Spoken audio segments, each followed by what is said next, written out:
തൈര് സാദം. എന്നാൽ ഇതിൽ അരിയില്ല. പകരം ലോകത്തിലെ ഏറ്റവും ആരോഗ്യകരമായ ഭക്ഷണങ്ങളിലൊന്നായ കിൻവയാണ് ഉപയോഗിച്ചിട്ടുള്ളത്. പ്രോട്ടീൻ, ഫൈബർ, വൈറ്റമിൻസ്, ധാതുക്കൾ എല്ലാം ഉള്ള ഗ്ലൂട്ടൻ ഫ്രീ ആയ കിൻവ അരക്കപ്പ് എടുക്കാം. അരിക്ക് പകരം ഉപയോഗിക്കാവുന്ന ധാന്യമായാണ് കിൻവയെ പരിഗണിക്കാറ്. വേവിക്കുമ്പോൾ സോഫ്റ്റും ഫ്ലഫി ആവുന്ന കിൻവയ്ക്ക് നട്ട്സിൻ്റെ രുചിയാണ്. ശരീരഭാരം കുറയ്ക്കാൻ സഹായിക്കുന്ന കിൻവ തണുത്ത വെള്ളത്തിൽ 3 പ്രാവശ്യം കഴുകണം. എന്നിട്ട് വെള്ളം ഒഴിച്ച് അരമണിക്കൂർ കുതിർക്കാം. അതിനുശേഷം 1/2 കപ്പ് മില്ലറ്റിന് 1/4 കപ്പ് വെള്ളം, ഇതാണ് കണക്ക്.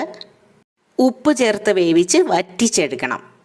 തണുത്ത ശേഷം 1/2 കപ്പ് തൈര്, 1/4 കപ്പ് പാലും ചേർത്ത് മിക്സ് ചെയ്യാം. വെളിച്ചെണ്ണ, കടുക്, ജീരകം, ഉഴുന്ന്, മുളക്, ഇഞ്ചി, കറിവേപ്പില ചേർത്ത് താളിക്കാം. സമ്പൂർണ്ണ പ്രോട്ടീൻ ഭക്ഷണമായ കിൻവ എന്ന ഈ സൂപ്പർ ഫുഡ് നമുക്കും ഡയറ്റിൻ്റെ ഭാഗമാക്കാവുന്നതാണ്.